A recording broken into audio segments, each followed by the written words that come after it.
जब इंसान इमोशनल होता है ना, तो वह गिरा हुआ इंसान भी जिंदगी में बहुत कुछ कर जाता है, क्योंकि उसके पास एक इमोशन होता है। यह कहानी एक फैमिली की है। एक फैमिली में 4 लोग हुआ करते थे, माँ बाप भाई बहन। पिताजी प्रोफेसर थे और दोनों बच्चे ग्रेजुएशन की लास्ट ईयर में प्रिपरेशन कर रहे थे। एक दिन प्रोफेसर जी एक चाय की दुकान पे बैठे होते हैं और उनके बगल एक चाचा जी बैठे होते हैं। थोड़ी देर बाद एक रोड से गाड़ी निकलती है और गाड़ी पे एक लड़की बैठी हुई होती है। चाचा जी उस गाड़ी को देखते हैं और प्रोफेसर जी से पूछते हैं, प्रोफेसर जी शायद आपका लड़का जा रहा है। तो प्रोफेसर जी देखते हैं और मुस्कुराते हुए बोलते हैं, हाँ मेरा ही बच्चा है।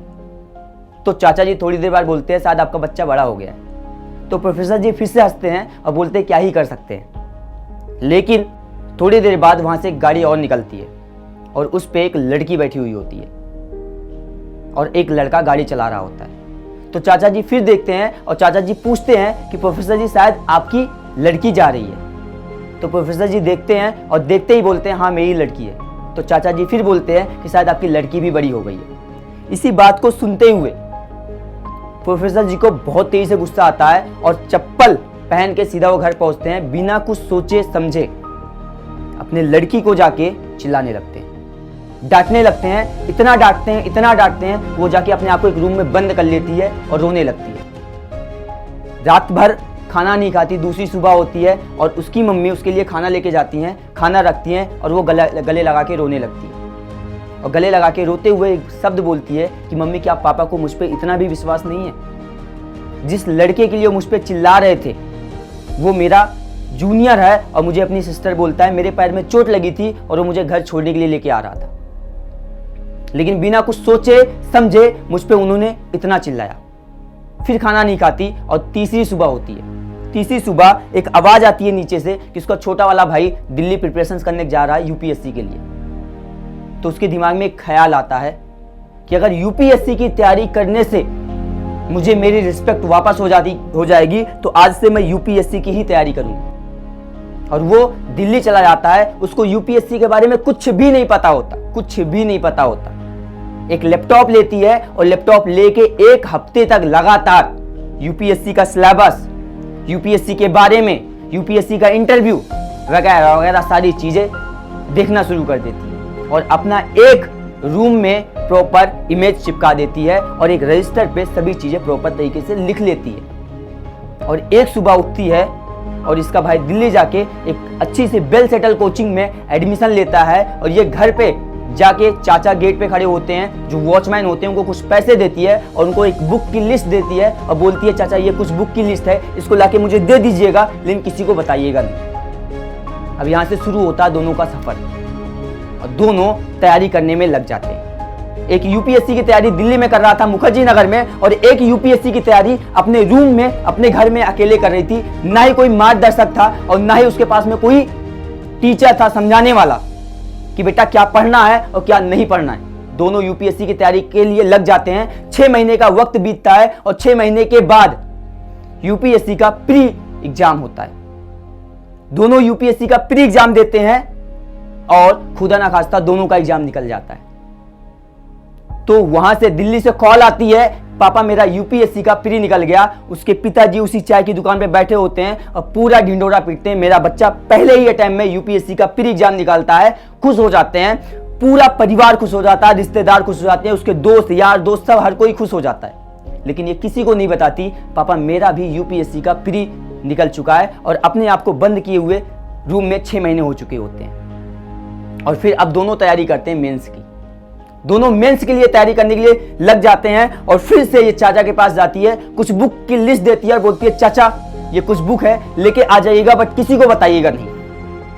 और दोनों यूपीएससी के मेंस की तैयारी में लग जाते हैं और कुछ वक्त बाद मेंस होने वाला होता है और दोनों एक साथ मेंस का पेपर देते हैं। दोनों एक साथ मेंस का पेपर देते हैं और एक का रुक जाता है, एक का निकल जाता है। मुखर्जी नगर से कॉल आती है, पापा मेरा मेंस रुक गया, लेकिन इसका मेंस निकल जाता है। ये किसी से नहीं बताती। उसके पिताजी बोलते हैं कि बेटा कोई बात नहीं, किसी का प्री पहले अटेम्प्ट में निकल जाना ही बहुत बड़ी बात होती है। अगले अटेम्प्ट में पूरा मेहनत करो, हम तुम्हारे साथ। लेकिन ये किसी को नहीं बताती, पापा मेरा भी मेंस निकल गया।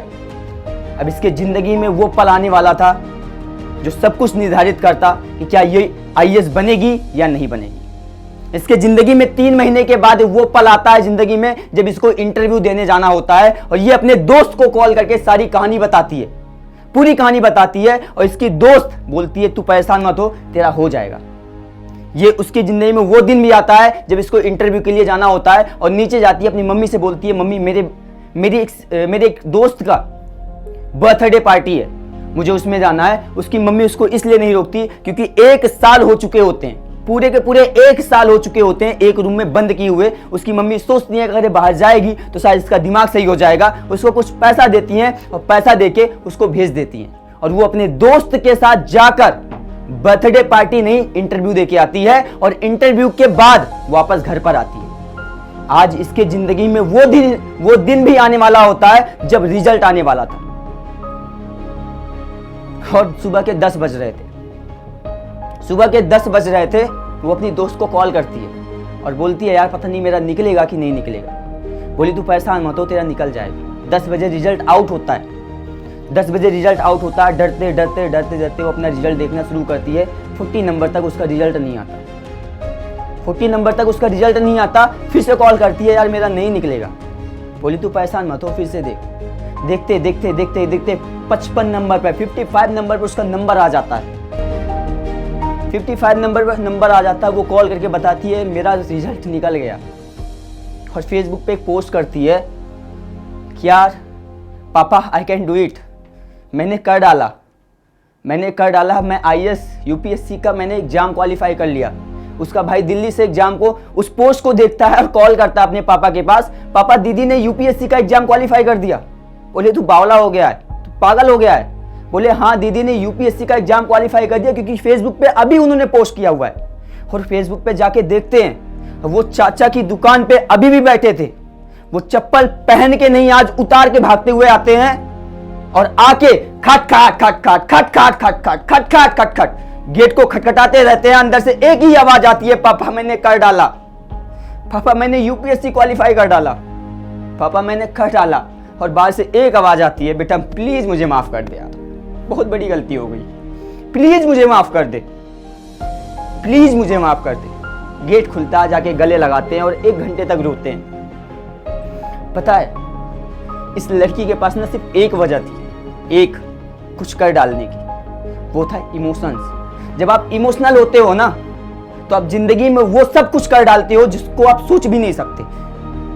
इसलिए आपको अपने इमोशंस को आज जगाना पड़ेगा। अगर जिंदगी में कहीं जाना है, कहीं पहुंचना है, कहीं अपने आप को लेके जाना है तो अपने इमोशंस को कनेक्ट करना पड़ेगा।